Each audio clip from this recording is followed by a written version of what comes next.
अगर आप अपनी जिंदगी में कुछ करना चाहते हैं, आपका कोई सपना है और लोग आप पर हंसते हैं, उसका मजाक उड़ाते हैं, तो आपको ये कहानी जरूर सुननी चाहिए। ये होमर हिकम की जिंदगी की सच्ची कहानी है। Bollywood silver screen presenting October sky. इस कहानी की शुरुआत में एक छोटे से शहर को दिखाया जाता है। इस शहर का नाम कोलवुड है, जो कि वेस्ट वर्जीनिया में स्थित है।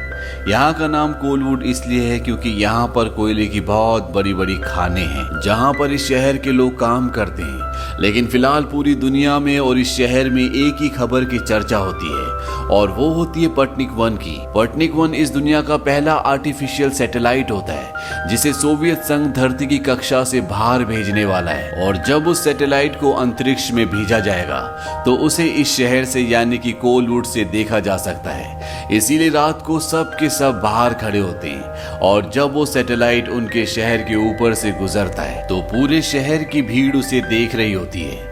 इसी भीड़ में एक लड़का खड़ा होता है जिसका नाम होमर होता है, और जब होमर उस अर्थ सैटेलाइट को देखता है, तो उसके मुंह से सिर्फ एक ही शब्द निकलता है, और वो होता है वाओ। होमर अपने घर जाता है। होमर का एक भाई है जो फुटबॉल प्लेयर है, जो फुटबॉल में अपना करियर बनाना चाहता है, और उसके पिता जॉन जो कि कोल माइन में काम करते हैं। दरअसल वो वहाँ पर सुपरिटेंडेंट हैं, और वो चाहते हैं कि उनका बेटा होमर उन्हीं के साथ काम करे। लेकिन आज सैटेलाइट को देखने के बाद उसके मन में एक इच्छा का बीज पैदा हो गया होता है। वो अपने परिवार को कहता है कि वो एक रॉकेट बनाना चाहता है। इस बात पर सब हंसते हैं, उसकी बात को कोई भी सीरियस नहीं लेता। उसके पिता उसे कहते हैं कि तुम मेरे साथ कोल में काम करोगे तो ज्यादा अच्छा होगा। लेकिन शायद होमर ने कहीं ना कहीं ये ठान लिया था कि वो अब इसी सब्जेक्ट पर काम करेगा। इसीलिए वो अपने 2 दोस्तों के साथ मिलकर एक छोटा सा रॉकेट बनाता है। लेकिन जब वो उसे टेस्ट करते हैं, तो वो रॉकेट आसमान में नहीं जाता, बल्कि वो ब्लास्ट हो जाता है। इससे तीनों निराश होते हैं, लेकिन होमर अपनी हिम्मत नहीं हारता। वो रॉकेट के बारे में और भी स्टडी करना शुरू कर देता है, और साथ ही साथ वो एक लड़के से भी मिलता है जिसका नाम क्विंटिन होता है, जो उनकी क्लास का सबसे होनहार स्टूडेंट होता है, और उसे रॉकेट साइंस के बारे में बहुत कुछ पता होता है। वो उसके पास जाता है और वो कहता है कि मुझे तुम्हारी मदद की जरूरत है, मैं रॉकेट साइंस के बारे में जानना चाहता हूँ। क्विंटिन होमर से पूछता है कि तुम रॉकेट साइंस के बारे में क्या जानना चाहते हो। होमर कहता है कि सब कुछ, और अब क्विंटिन भी इनके साथ काम करना शुरू कर देता है। ये चारों के चारों होमर की बेसमेंट में अब एक और रॉकेट बनाना शुरू करते हैं। हालांकि इनके पास इक्विपमेंट्स नहीं होते, लेकिन इनके पास जो घर पर छोटा मोटा सामान होता है, उसी से ये रॉकेट बनाना शुरू करते हैं, और साथ ही साथ ये रॉकेट के बारे में पढ़ना भी शुरू करते हैं, ताकि इन्हें बहुत ऑथेंटिक और सही नॉलेज मिलती रहे। पर इनके सामने एक और समस्या होती है। इनके पास चीजों को ग्राइंड करने के लिए, सही शेप देने के लिए और वेल्डिंग करने के लिए कोई बड़ी मशीन नहीं होती। इसीलिए होमर अपने डैड के यहाँ काम करने वाले एक आदमी के पास जाता है, और वो उनसे मदद मांगता है। हालांकि शुरू में वो उसकी मदद नहीं करना चाहते। वो कहते हैं कि अगर तुम्हारे डैड को पता चल गया तो मेरी नौकरी चली जाएगी। लेकिन बाद में वो उसकी मदद करने के लिए तैयार हो जाते हैं, और उनकी मदद से रॉकेट का एक बहुत ही खूबसूरत ढांचा बनाते हैं। ये उस ढांचे को स्कूल में ले जाते हैं, और जब उनका प्रिंसिपल उसे देखता है, तो वो उनसे ये ढांचा ले लेता है। वो कहता है कि इस तरह के वेपन स्कूल में लाना अलाउड नहीं है। तभी यहाँ पर होमर की टीचर आ जाती है, जिसका नाम राइली है। वो प्रिंसिपल से झूठ कह देती है कि मैंने होमर को इसे लाने के लिए कहा था, ताकि वो क्लास के बच्चों को इसे दिखा सके। दरअसल ये बच्चे काउंटी साइंस फेयर में पार्टिसिपेट करने की प्लानिंग कर रहे हैं। ये सुनने के बाद उनका प्रिंसिपल वहाँ से चला जाता है। दरअसल अभी तक होमर को और उसके दोस्तों को काउंटी साइंस फेयर के बारे में कुछ भी नहीं पता था। होमर अपनी टीचर के पास जाता है और साइंस फेयर के बारे में पूछता है। उसकी टीचर उसे बताती है कि इस साइंस फेयर में पूरे देश के बच्चे अपने साइंस के प्रोजेक्ट्स को सबमिट करते हैं, और जो भी इसमें फर्स्ट आता है उसे कॉलेज के लिए स्कॉलरशिप भी मिलती है। ये सुनकर होमर बहुत ज्यादा इंटरेस्टेड हो जाता है, लेकिन उसकी टीचर बोलती कि तुम्हारे लिए नहीं बना, क्योंकि तुम्हें मैथ में बिल्कुल भी इंटरेस्ट नहीं है, और इसके लिए तुम्हारा मैथमेटिक्स बहुत अच्छा होना चाहिए। वहीं अब ये चारों एक और रॉकेट बना देते हैं, और जब ये उस रॉकेट को टेस्ट करते हैं, तो वो सीधा आसमान में नहीं जाता, बल्कि वो टेढ़ा उड़ता है, जिससे कई लोग हर्ट होने से बच जाते हैं। वो रॉकेट सीधा होमर के डैड के ऑफिस में चला जाता है, और जब होमर अपने डैड के पास जाता है, तो उसके डैड उसे बहुत डांटते हैं, उसकी इंसल्ट भी करते हैं, और उसे कहते हैं कि अब मुझे समझ में आया कि तुम लोग बेसमेंट में क्या करते हो। और घर आने के बाद जब होमर बेसमेंट के अंदर जाता है, तो वो देखता है कि वहां पर उसका कुछ भी सामान नहीं होता, यानी कि रॉकेट बनाने के जो इक्विपमेंट्स होते हैं वो सब के सब उसके डैड ने बाहर रख दिए होते हैं। और साथ ही साथ उसके डैड ने ये भी कहा होता है कि कोल की प्रॉपर्टी के अंदर तुम किसी भी तरह का कोई भी साइंस का एक्सपेरिमेंट नहीं करोगे। इसीलिए उसके दोस्त अब इस प्रोजेक्ट पे काम नहीं करना चाहते। लेकिन होमर कहता है कि हम कंपनी की प्रॉपर्टी के अंदर कोई एक्सपेरिमेंट नहीं कर सकते, हम इसके बाहर जा सकते हैं। लेकिन इस प्रॉपर्टी से बाहर निकलने के लिए इन्हें 8 मील की दूरी तय करनी होगी, जिसके लिए उसके दोस्त तैयार नहीं होते। उसका एक दोस्त बोलता भी है कि मैं अपना फ्यूचर जानता हूँ, मुझे आज नहीं तो कल कोल माइनिंग ही करनी होगी। लेकिन होमर ऐसा नहीं करना चाहता, इसीलिए वो अकेला ही उस तरफ निकल पड़ता है। लेकिन कुछ ही दूर जाने के बाद वो देखता है कि उसके दोस्त भी वहां पर हैं और अब ये चारों के चारों 8 मील की दूरी तय करके उस जगह पहुंच जाते हैं जहां पर ये अपने साइंस के प्रोजेक्ट को अंजाम देंगे। अब यहाँ पर ये अपनी छोटी सी वर्कशॉप बनाना शुरू करते हैं। हालांकि इनके पास सामान नहीं होता, लेकिन ये इधर उधर से छोटा मोटा सामान चुरा कर अपने लिए एक छोटी सी वर्कशॉप बना देते हैं। वक्त बीतने के साथ साथ लोग इनका मजाक उड़ाना शुरू कर देते हैं। इनकी क्लास के जितने भी बच्चे होते हैं वो इन्हें सपोर्ट नहीं करते, बल्कि वो इनका मजाक उड़ाते हैं, क्योंकि सबको पूरा यकीन है कि ये रॉकेट नहीं बना सकते। पर इन चारों को और सबसे ज्यादा होमर को अपने ऊपर विश्वास होता है और ये एक और रॉकेट बनाते हैं। और जब ये उस रॉकेट को टेस्ट करने वाले होते हैं तभी यहाँ पर एक और आदमी आता है। वो कहता है कि मुझे पता चला कि आज तुम अपने रॉकेट को टेस्ट करने वाले हो, इसीलिए मैं यहाँ पर आया। और जब ये रॉकेट को टेस्ट करते हैं तो वो भी पूरी तरह से फेल हो जाता है। वो उड़ता तो है लेकिन वो सीधा नहीं उड़ता जिस तरह से रॉकेट को उड़ना चाहिए। और जब वो आदमी उनके रॉकेट के बाहर के कवर को देखता है, उसके बेस को देखता है, तो वो कहता है कि जो तुम इसमें वॉशर लगाते हो वो अच्छे मटेरियल का होना चाहिए, क्योंकि जब तुम इसे उड़ाते हो, इसे जलाते हो तो ये पिघल जाता है। लेकिन इनके पास अच्छा मटेरियल, अच्छा लोहा खरीदने के लिए पैसे नहीं होते, इसीलिए चारों के चारों एक रेलवे ट्रैक पर जाते हैं। ये एक ऐसा ट्रैक होता है जहां पर कभी कोई ट्रेन नहीं आती और ये उस ट्रैक से एक लोहे का टुकड़ा निकाल लेते हैं और उस टुकड़े को बेचकर ये पैसे लेकर उसी आदमी के पास जाते हैं जिसने इन्हें बताया था कि इन्हें अच्छे मटेरियल की जरूरत है। दरअसल वो एक वेयर हाउस में काम करता है जहां पर वेल्डिंग का और खराद का बहुत सारा काम होता है और वो उन्हें एक बहुत अच्छा सा शेप बना के भी देता है। लेकिन इसके बावजूद इनका कोई भी टेस्ट पास नहीं होता।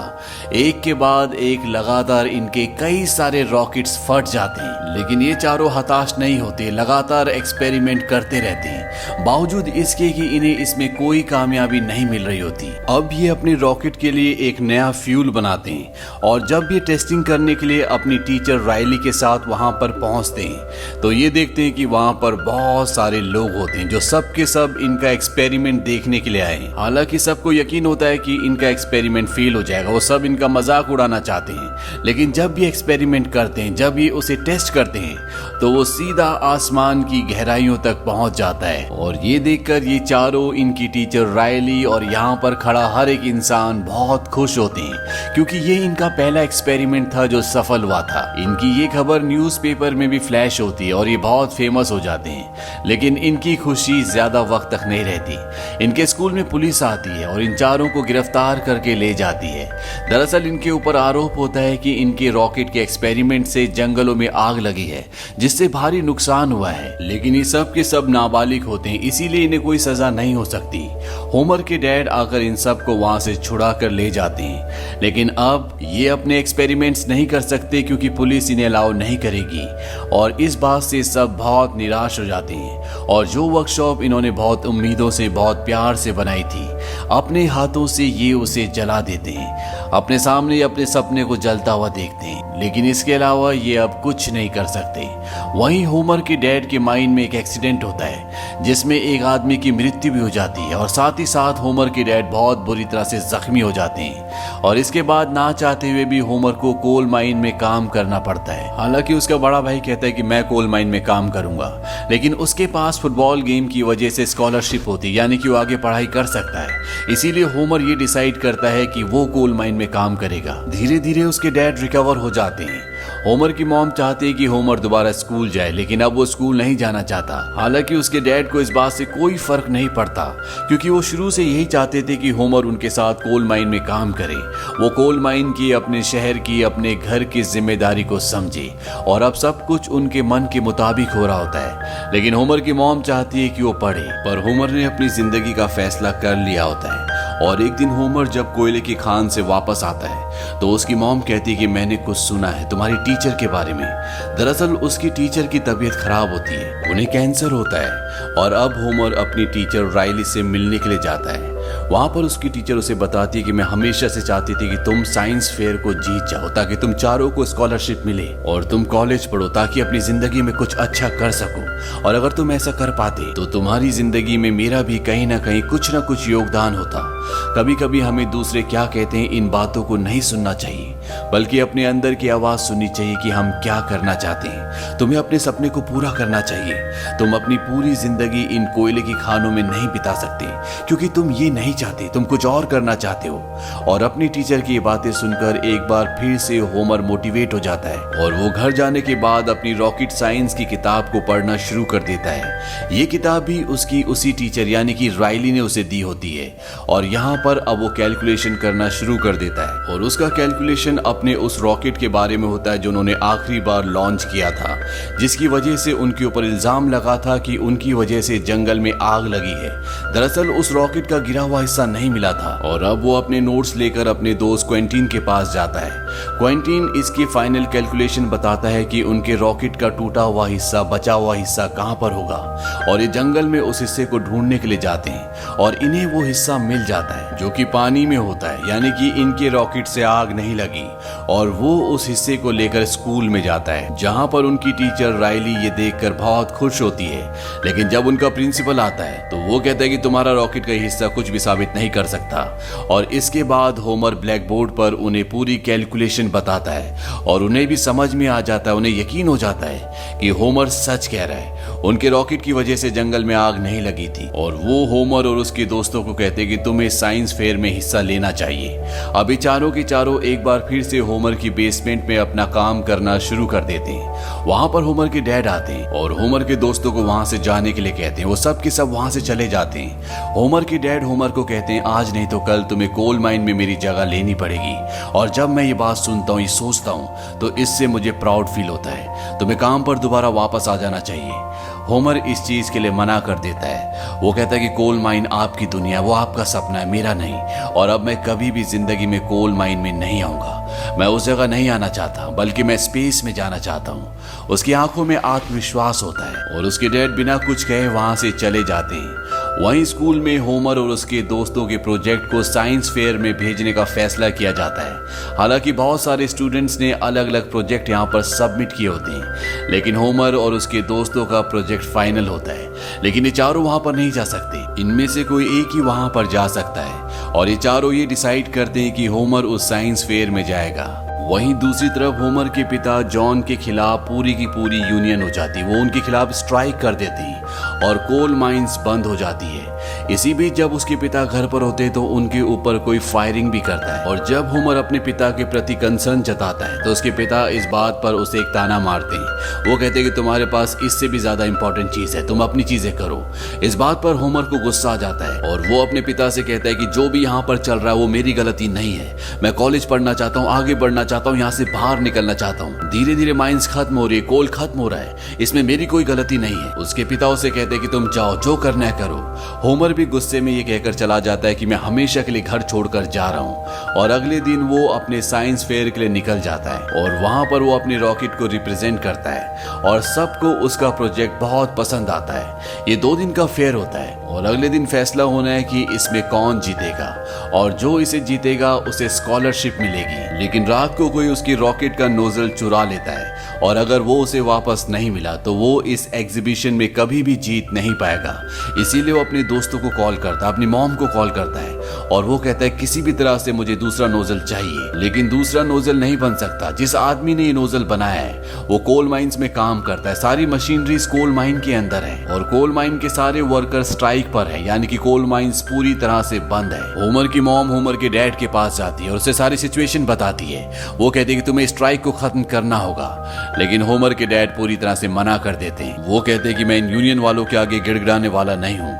इस बात पर होमर की मॉम को गुस्सा आ जाता है। वो कहती है कि तुमने कभी भी अपने बेटे का साथ नहीं दिया, तुम उस पर विश्वास नहीं करते तो ना सही, लेकिन तुम एक पिता हो, तुम्हें अपने पिता का फर्ज निभाना होगा और अगर तुमने ऐसा नहीं किया तो मैं तुम्हें हमेशा के लिए छोड़कर चली जाऊंगी। होमर के डैड को भी एहसास होता है कि उन्हें अपने बेटे का साथ देना चाहिए। वो स्ट्राइक खत्म करवा देते हैं और होमर को जो नोजल चाहिए होता है, जो उसके रॉकेट का पार्ट है, वो उसके लिए बनवा छुपाकर उस तक पहुंचा देते हैं। होमर अपनी प्रेजेंटेशन देता है जो सबको बहुत पसंद आती है और अब वो पल आता है जब रिजल्ट्स अनाउंस किए जाने हैं और जब फर्स्ट प्राइज अनाउंस किया जाता है तो सबके दिल थम जाते हैं और फर्स्ट प्राइज जाता है होमर को, क्योंकि उसका जो साइंस का प्रोजेक्ट था वो सबसे बेहतरीन था। होमर को सब शाबाशी देते हैं और जब वो अपने घर कोलवुड आ जाता है तो वहां पर सब उसका स्वागत करते हैं, सब उसकी तारीफ करते हैं। इनमें से बहुत सारे लोग वो थे जो कभी उसका मजाक उड़ाया करते थे। होमर अपनी मॉम से पूछता है कि मिस राइली का, यानी कि उसकी टीचर। वो बताती है कि उनकी तबीयत बहुत खराब है और वो अपनी टीचर से मिलने हॉस्पिटल जाता है और वो उन्हें बताता है कि उसे साइंस फेयर में फर्स्ट प्राइज यानी कि गोल्ड मेडल मिला है। उसकी टीचर राइली कहती कि मुझे पता था कि फर्स्ट प्राइज तुम्ही को मिलेगा। और इसके बाद होमर और उसके सब दोस्त आज तक का सबसे बड़ा अपना रॉकेट लॉन्च करने जा रहे होते हैं। उसके डैड आज तक उसके लॉन्च पर कभी भी नहीं आए थे, लेकिन आज पहली बार वो यहाँ पर आते हैं और साथ ही साथ पूरा शहर यहाँ पर इकट्ठा होता है। आज जो ये रॉकेट लॉन्च करने वाले हैं, इस रॉकेट का नाम इन चारों ने अपनी टीचर मिस राइली के नाम पर रखा होता है और जब ये इस रॉकेट को लॉन्च करते हैं तो ये आसमान की गहराइयों में उतरता ही चला जाता है। ये 30,000 फीट ऊपर तक जाता है जिसे पूरा शहर देखता है। हॉस्पिटल से मिस राइली भी खिड़की से इस रॉकेट को देखती है और होमर के पिता इस रॉकेट को देखते देखते अपने बेटे के कंधे पर हाथ रखते हैं, यानी कि उनके बेटे ने आज तक जो भी किया उन्हें अपने बेटे पर गर्व है। और अंत में हमें बताया जाता है कि इन चारों ने कॉलेज से ग्रेजुएशन की और इनके साथ जो क्वेंटिन होता है वो आगे चलकर केमिकल इंजीनियर बना। इनका एक दोस्त ऑटोमोबाइल डीलर बना जो बाद में एक बैंकर के तौर पर रिटायर भी हुआ और इनका जो चौथा दोस्त था उसने अपनी एक इंश्योरेंस एजेंसी खोली। और होमर ने आगे चलकर वियतनाम वॉर में हिस्सा लिया और वॉर खत्म होने के बाद वो नासा के इंजीनियर बने और साथ ही साथ उन्होंने कई किताबें भी लिखी। मिस राइली जिन्होंने होमर और उनके दोस्तों को इंस्पायर किया, हर कदम पर उनका साथ दिया। 31 साल में उनकी कैंसर से मृत्यु हो गई। तो ये थी पूरी कहानी होमर और उसके 3 दोस्तों की। ये कहानी हमें सिखाती है कि भले ही दुनिया कुछ भी कहे, अगर आपके मन में कुछ है तो आपको काम करना चाहिए, अपने ऊपर विश्वास रखना चाहिए। अगर आपको अपने ऊपर विश्वास होगा तो आप इस दुनिया की बड़ी से बड़ी चुनौती का सामना आराम से कर सकते हैं। ये फिल्म सन 1999 में रिलीज हुई थी। IMDb पर इस फिल्म की रेटिंग है 7.8। उम्मीद करते हैं कि ये कहानी आपको पसंद आई होगी।